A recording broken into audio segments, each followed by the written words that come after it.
Hello everyone. May I again call the attention of our research presenters. You are requested to please occupy the second row.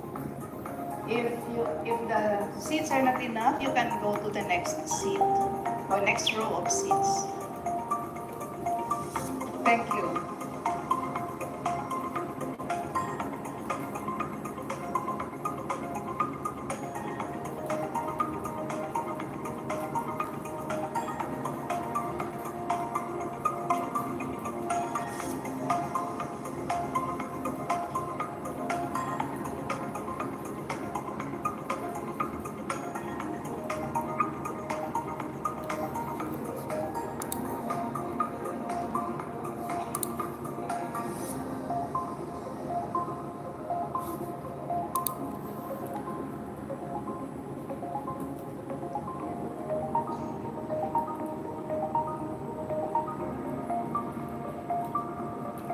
Have we all accomplished our attendance form? Okay? Remind yourself it's worth filling it up, if only for the raffle draw. But it's good to be counted in this beautiful convention and spirit-filled convention.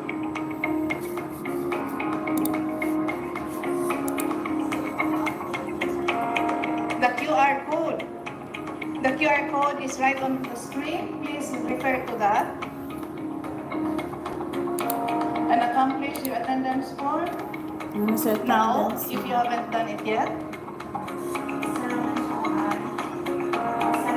Okay.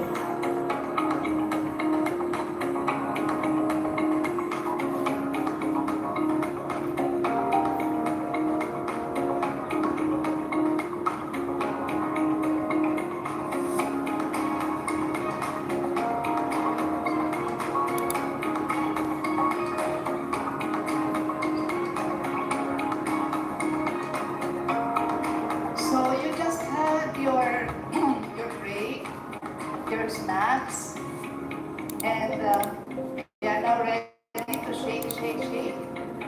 You will have the energizer. Are we ready?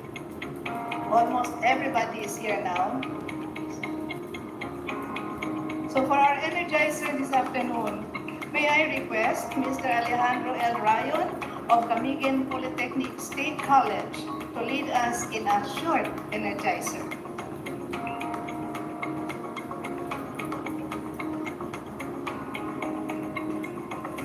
Thank you so much, ma'am.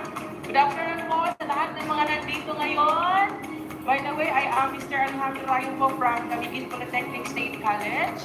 I am here this afternoon to lead you on energizer para naman magkaroon tayo ng kaunting break sa ating mga ginagawa at magalaw-galaw ang ating mga kasukasuan, mga muscles, at all other parts of the body. Hi, G. Thanks for watching. Kapag tayo ay Hi, gumagalaw, Mimi. ang ating brain cells ay nag-a-activate din. Kaya naman naging effective at efficient tayo sa ating mga ginagawa. Kaya ngayon, I am requesting everyone to please stand for our very short energizer for this afternoon. Ang ating music po ngayon ay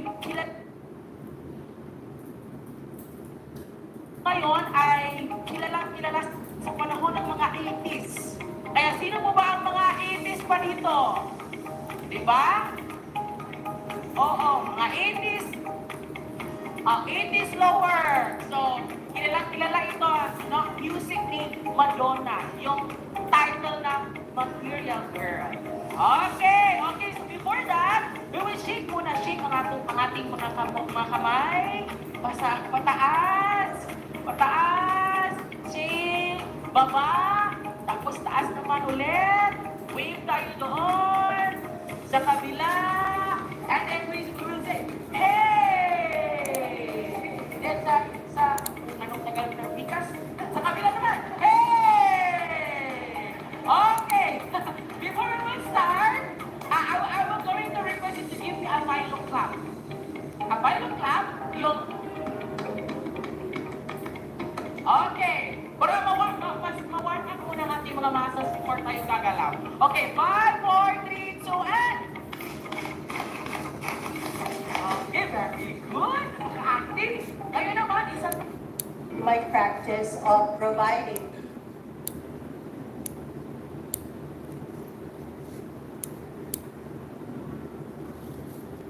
lahat ng mga nandito ngayon. By the way, I am Mr.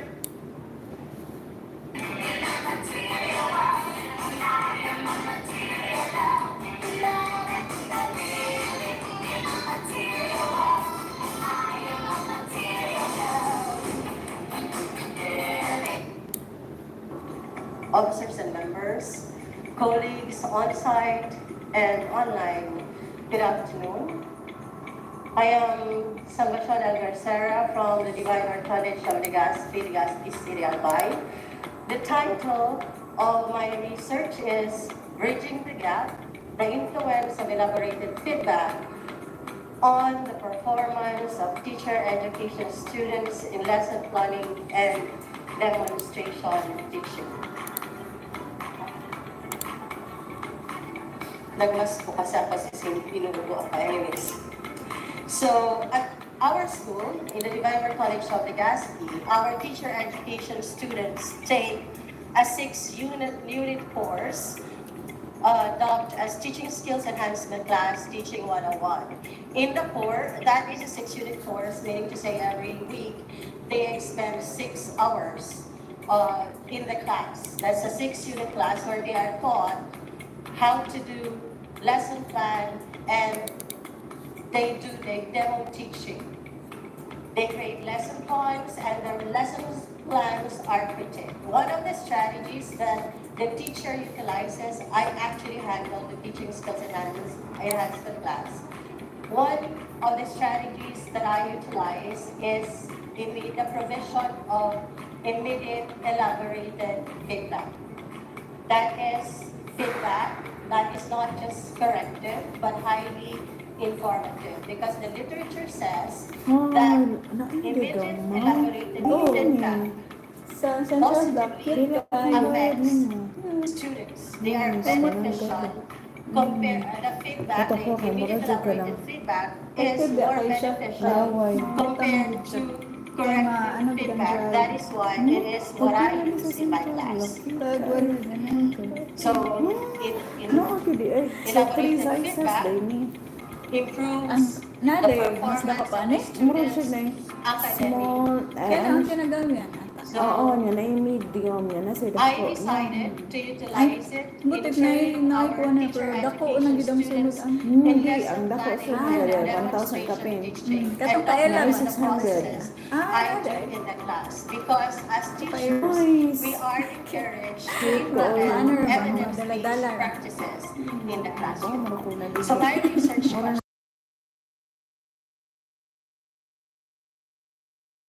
planning and demonstration teaching, and with immediate elaborated feedback significantly improve Dito, the okay na ko, participants' wala na dyan performance kaya. in Dili, uy, lesson daghan na planning dyan and yung G.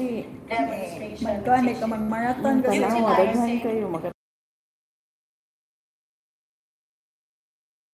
Framework. Why did I utilize May Thorndike's kapal. law of effect? Because most of the May literature, I think all of the, not really most, but all of the literature on feedback utilize Thorndike's law of effect. As educators, we know that the law of effect states that any behavior that merits or elicits or negative consequences are actually not repeated.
we're doing research, and everybody, we're in survival mode during this time, and I think even hanggang ngayon. Research in science education is predominantly influenced by Western countries. Kung nakita nyo earlier, most of the countries included in the top 10 is Western countries. So dito natin ma-interpret na the philosophy, the beliefs will really help us in determining yung basis ng mga science education research, and most of it is under the Western and developed countries. Shared beliefs and cultural factors among these countries likely contribute to the prominent positions of these countries as reflected in their connections in the VOS viewer figure earlier. So what are the recommendations that we can get, or I can give from this research? Developed countries should focus on improving and funding their colleges and universities with facilities or support that will help develop the skills of the students related to science. Kasi yun yung problema natin ngayon, especially in the Philippines. Yung science education natin is more on theory and less yung skills, outcomes based. Developing countries should always give importance to science, research, and development para in one way or another, in the near future, maging Japan na rin tayo in terms of international status. Schools' curriculum should always make sure to integrate theory to skill in science, learning, and education. Videos kayo, So these are some number of resources, researches, and thank you for mga listening. research, themes, less hassle, pero more time, more search engines. Dapat reliable sa kisang A blessed More afternoon to software. each and everyone. It is an honor for me to present to you my study titled Empowering Learners, Addressing Imposter Syndrome in Intermediate Students and Enhancing Teacher Training. I am Mary Angeli Education of Nueva Ecija University of Science and Technology. I am not really that good. Sorry. Says a student after consistently receiving high grades in school. I'm not really intelligent. You just think I am. Declares a student who is a very talented in his field. If I hadn't studied so hard, I would have definitely failed. Another student who studied very hard. Imposter syndrome, or these statements,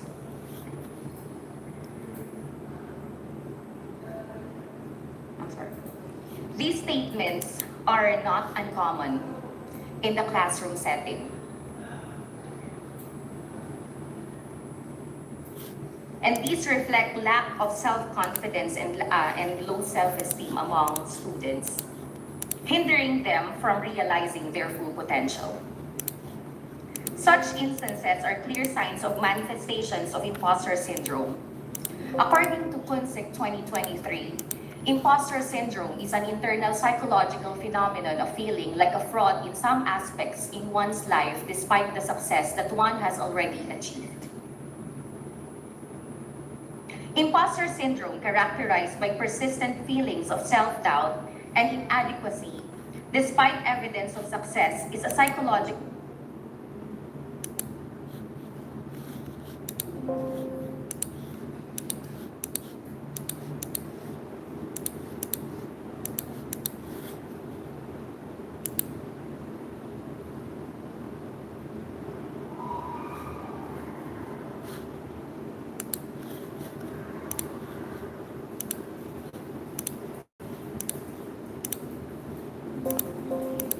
No.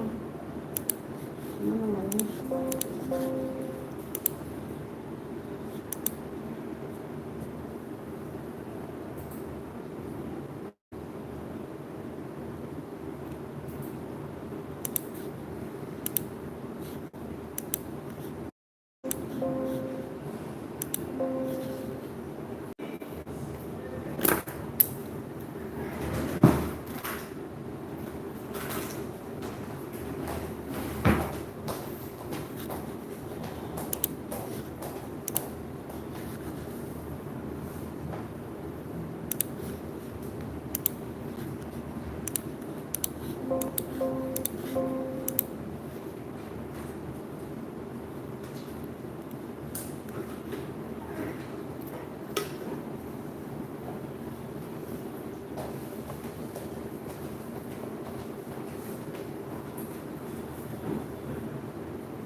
But wala internet. I don't know.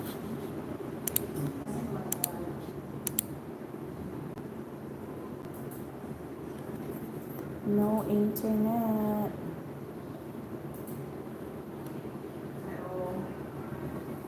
Wala siya. No?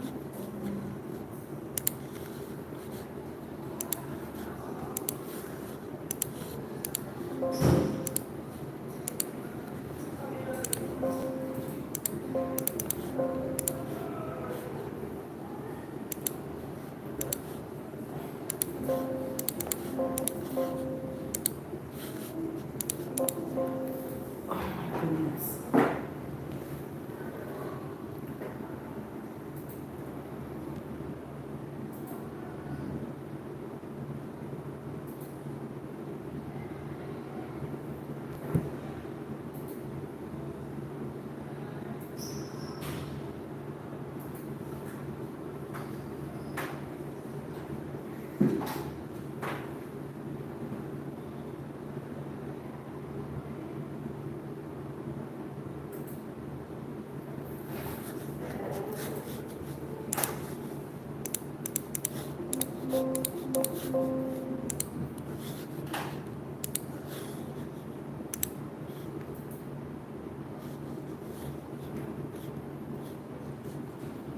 Phenomenon that has predominantly been studied among high-achieving individuals, particularly women.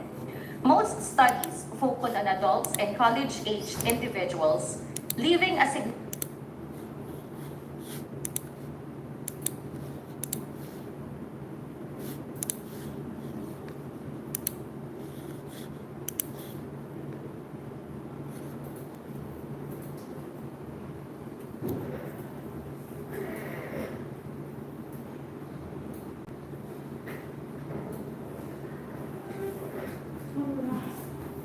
in understanding imposter syndrome in younger populations.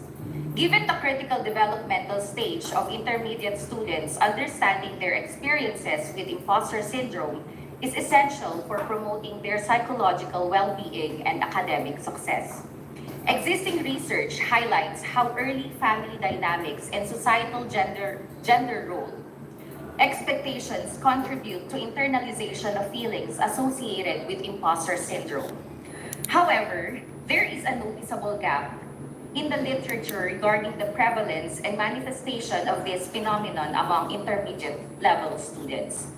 The framework provided by Eric Erickson emphasizes the importance of social support and skill development during the industry versus inferiority and identity versus role confusion stages. This study aims to explore how the lack of support and the pressure to succeed during these stages may contribute to feelings of inadequacy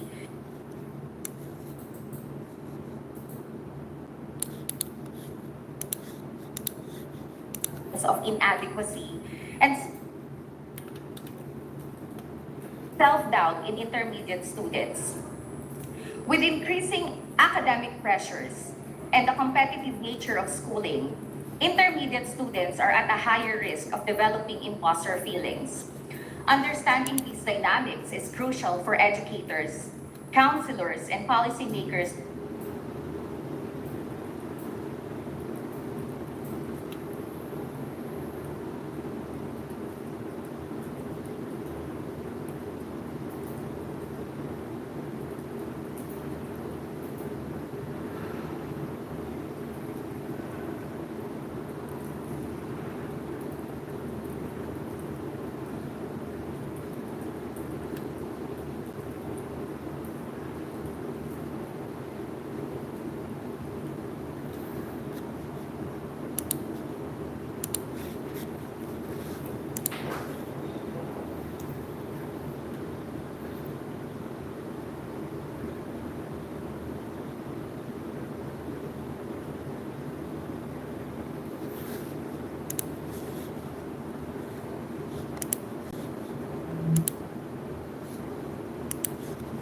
No, may internet, but I'm wondering, ano siya?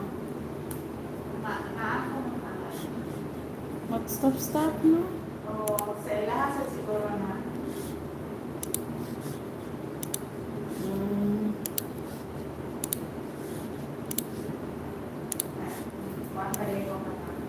Loading.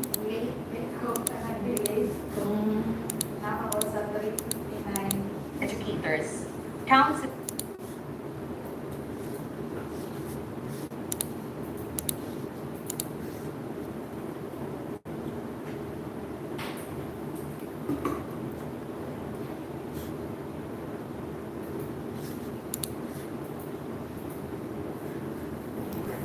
I don't know.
Counselors and policymakers to create supportive environments that nurture students' self-esteem and help them navigate challenges.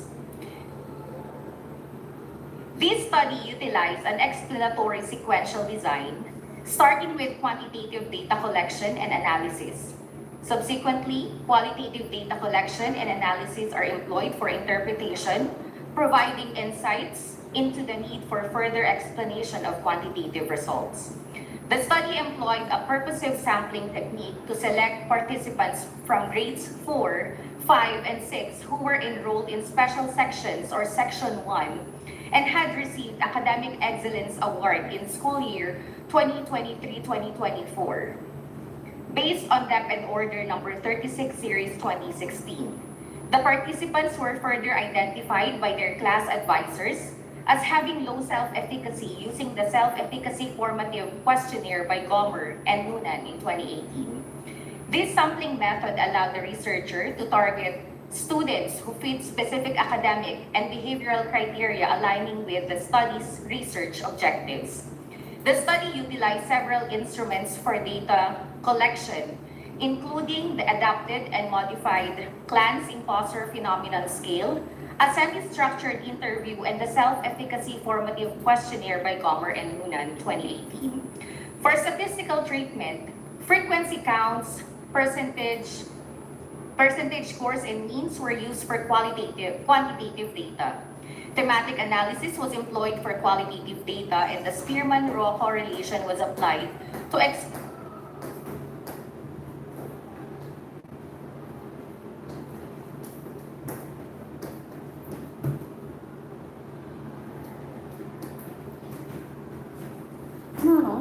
relationships between variables.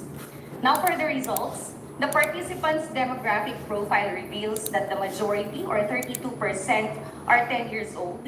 Females make up 59% of the sample, while males account for 41%. Regarding the birth order, 47% of the respondents are the youngest child in the families. Most participants, or 41%, are in the 6th grade, and 35.29% of the students have an academic performance with an average of 90%. Participants exhibited a moderate level of imposter syndrome with a general mean score of 3.31, interpreted as sometimes. After doing thematic analysis, 5 themes emerged. summarized as FLAIR. An acronym highlights various aspects of the participants' experiences, emphasizing fulfillment and personal satisfaction, learning challenges and aspirations, achievement and competition, relationship and support, and effort and coping mechanism. The analysis reveals a significant correlation between birth order and the prevalence of imposter syndrome with a p-value of 0.34.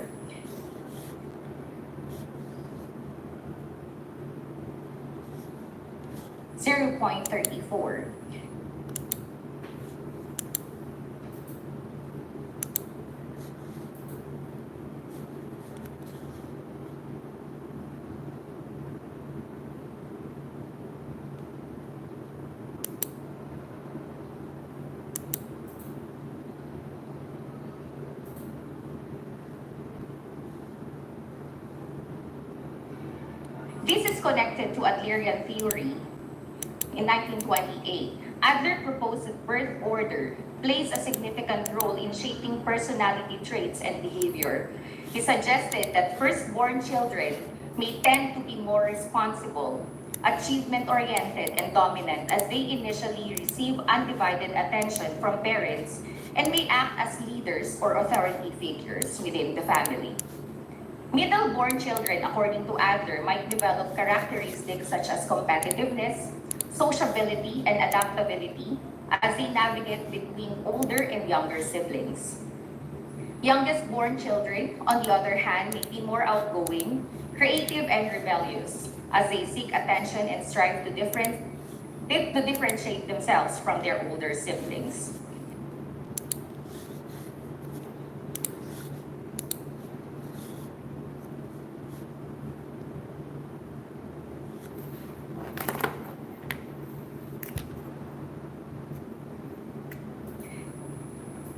The researcher came up with the idea of creating an intervention titled Flare Up, Fighting Imposter Syndrome, Fostering Learning, Acceptance, Resilience, and Empowerment. And there are 7 components for this program.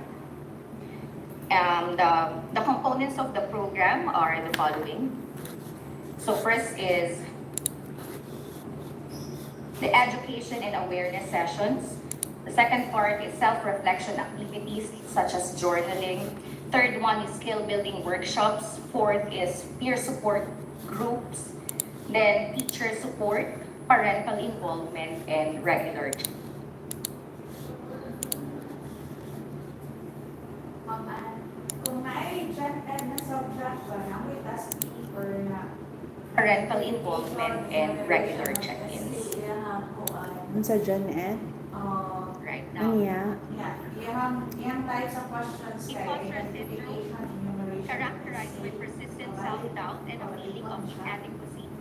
Despite evident success and Ano kung yun? this unfortunately affects certain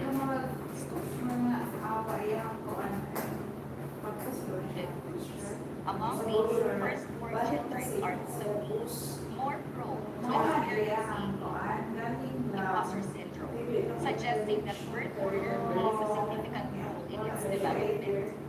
This phenomenon may be linked to the pressure and expectations placed on firstborns who are often seen as natural leaders or models for their siblings.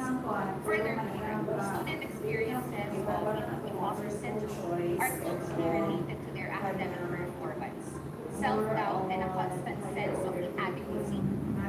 Ayun, TOS. Wala siya Students TOS. negatively impacting their achievements.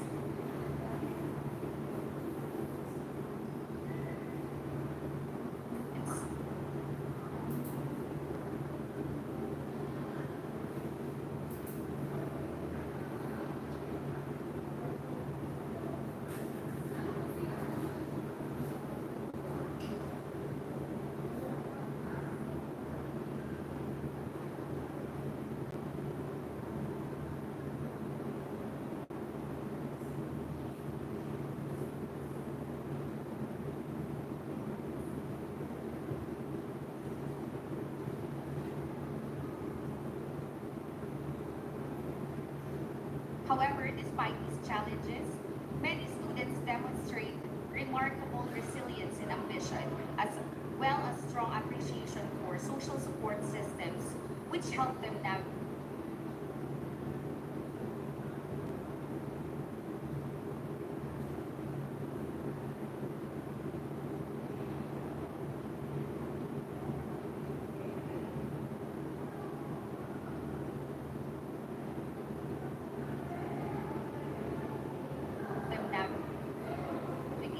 the difficulties associated.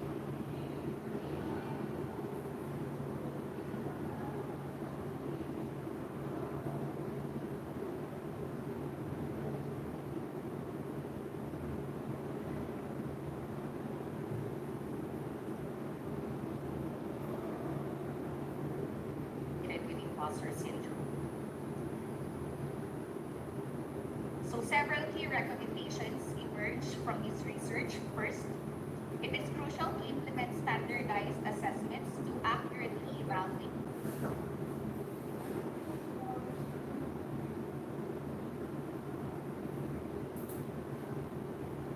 the prevalence and severity of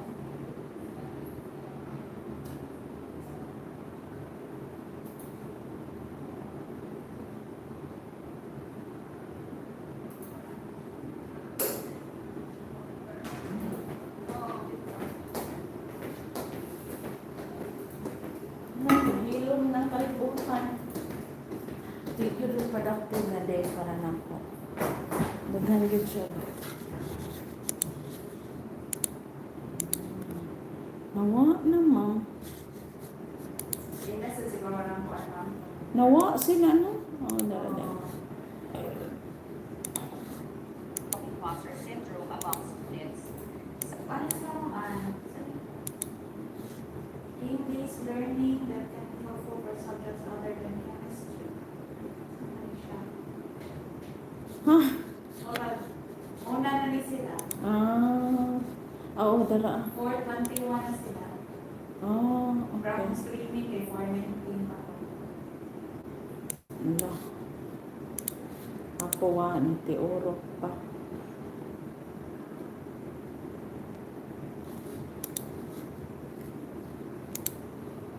A pleasant afternoon, everyone.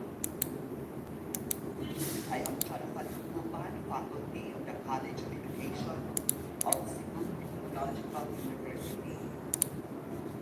I am here to present my paper entitled Algebra: Its Effects on Education Students and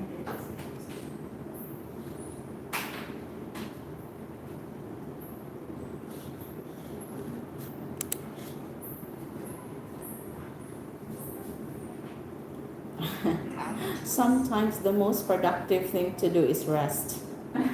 Sakto. Oo, naroon, rest. motivation and performance in college algebra. Mobile applications for teaching and learning are crucial for learning algebraic functions in practice among college students.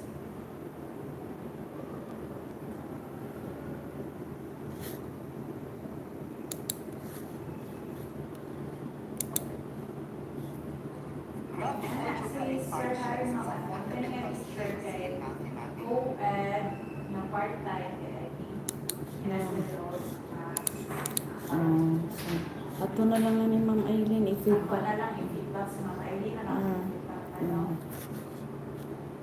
No, ay mo na ka for ila ha sa midterm na. Oo, midterm nila yan. Ako guul Moral ko. mastery kuan ba? Ato na kuan ma'am kay mo na sa nato isay ko nga example nga after kuan nga ani na pud. Nya makakuha na ta kinsa na atong target for the training. Understanding its craft is crucial for students enrolled in college. Nakaguol man na ma'am. Sinagalit-galit siya bukas. Nga tanaw nila nga dili ra i-check na mo dali nga. Naka-submit but then that's where feedbacking they thought ba all the while na feedbacking is not that murag it's not working good. I'm not doing well here. Ang kuan siguro ang new teach, ang mga new teachers at mga ano ba, kinakain sila. Yes. Well, sakto man sa topic ng Sir Mark na utangan niya siya sa LMS. Oh, parang na-teach sila, mag-study sa Public sila. algebra, especially those students who are using graphic papers. so mag-recording na lang kita na mamato siyang i-project. A visual And how representation of mathematical kada katong crafting, ano na lang ginato siya. essential to Kay comprehend kay kapoy na kayo balik-balik so they can review it anytime they like. Oo, muna yung nakakawa. Access niya, mag-example ka rin. Magbutang sa sa LMS, magbutang sa tag-release. Nila, pasajit sila to determine kung ano sa mag-pre and post ito.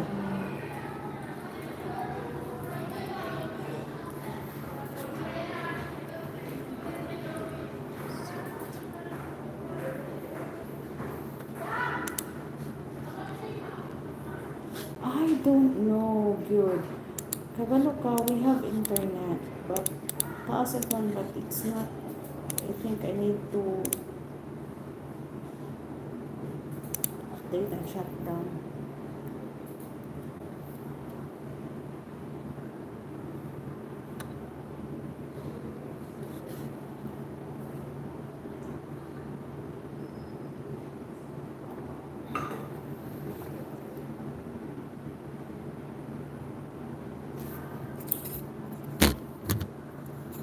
Oh, that don't look really good.